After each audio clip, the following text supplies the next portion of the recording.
Back to the channel. This is Bajan, and I'm going to be filming a little bit different today, but I wanted to do a full walk around of my 2018 Ram 2500 single cab 6.7 liter Cummins turbo diesel with only 3 seats and an 8-foot long bed, so I can do a sick gas camper conversion. So let's take a look at the truck, everything that I've changed so far, and I hope you guys enjoy the rest of this video. This is a different grille than was on the truck last time. The last grille had the Ram logo across the front, and I absolutely hated it, so I decided to take that off and instead switch it to the regular 2500 3500 Tradesman grille. These are TYC brand projector headlights, and these are the closest to OEM retrofits that I could find. I didn't want to buy OEM because it was too expensive, and honestly I was going to pay $700 for a headlight. So I just bought these TYC ones, and I bought them from Rock Auto brand new with a retro shop wiring harness. They plugged right in, they work fine, and I'm extremely happy with them. One of the things I couldn't stand on the truck was this front bumper that it came with, and it's not this one specific, but it's the chrome one that was on the truck before this. So I found a paint matched one off of Craigslist for a solid deal, and I went and picked it up, and yeah, it has a couple scratches here and there, but it's nothing to worry about because this truck is gonna get beaten off-road anyway, so it works just fine and it looks a lot better. Plus, it gave me room for the fog lights. These are just a random set of combos and then fogs, and both of them are wired in pairs to my switch unit or switch panel, which is a Vo switch, which I'll show you guys in just a second. But these are amber, these are also amber or clear, and I only have amber hooked up. These are my fog lights, which I use on less busy, crowded roads, and then these are my spots, which I only turn on when I really need them. Opening up the hood, I can go ahead and show you guys what's going on for the switch panel. This is a Vo switch. So on top I have a negative bus bar. This is to ground all of my wires. This runs to the negative side of the battery. Then right underneath it I have the Vo switch itself. So this is all the switches, fuses, and panels. I don't know too much about electrical, so I'm just saying the most that I can with the limited knowledge I know, but I run wires into here and run one wire into the cab to the switch panel itself, and bam, I just now only have to run one wire. So the days of me running all 30,000 wires into the cab through one grommet in the engine is gone. No more of that. Now I just come here and I have my very, very nice, easy to use and operate switch panel on the side right here. So with the Vo switch, it's very easy for me to just click my lights on, click them off, turn the whole panel off, and I can change colors or do whatever else I need. And it's in a location that's not in the sun, as well as right when I open the door, it's gonna be right here. So I'm gonna have my camper exterior lighting hooked up to this once the camper comes, and it's gonna be nice and easy to operate. And I can't forget to mention the Razor Maxxis all-terrain tires, as well as the AEV wheels. These are the AEV Saltas in a matte black, and the all-terrain tires from Maxxis, and I'm a huge fan of these tires. They're quiet, they're soft, and they ride extremely well. No complaints here, and so far so good. After the winter season I can go ahead and give a review on them, but no complaints as of yet, and I don't see any foreseeable complaints in the future. This is the Carli Pintop 2.5 inch system with all the bells and whistles. I'm talking about the sway bars, radius arms, high mount steering stabilizer, etc. So let me take you from the wheel wells to underneath the truck and then back. So I got limit straps, King 2.5 inch shocks. These are valved and tuned by Carli, and let me tell you, it does make a huge difference.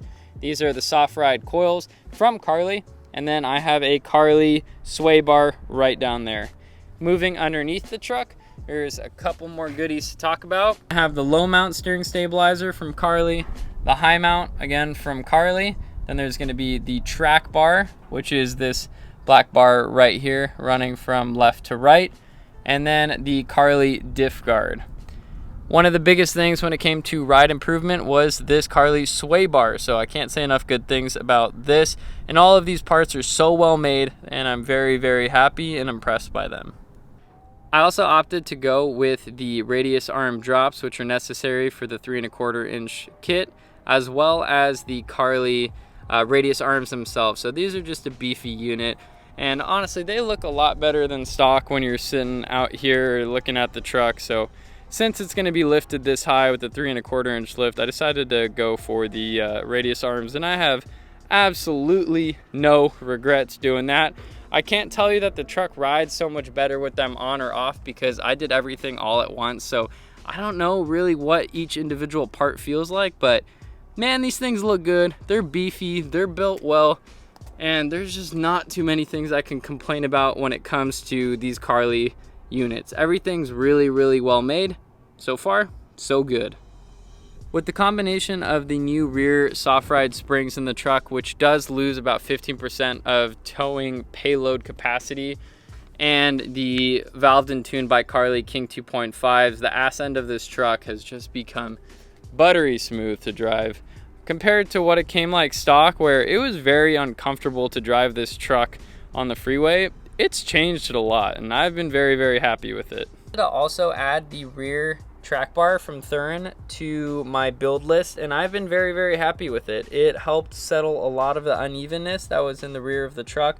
A lot of the random wobble movements that I would get when I would hit a dip or 2 dips consecutively, and the truck ass end would just shake side to side. So I've been really happy with the Thuren rear track bar, and it's made a huge, huge difference. So if you're on the fence, absolutely worth it. And this is one of those upgrades that I just haven't shown either. This is Clasio seat covers inside of the Ram, and these things look fantastic. For 200 bucks or whatever it was, 200 and change, these are synthetic leather seat covers that just protect the seats. And if you accidentally spill a drink or pee yourself because you laugh so hard, you don't worry about staining the seats at all. Instead, it'll just pull up and you'll sit in it. But honestly, I'm really happy with these things. I had these in the Tacoma. They fit great, they look great, and if you squint hard enough, it's almost a Laramie.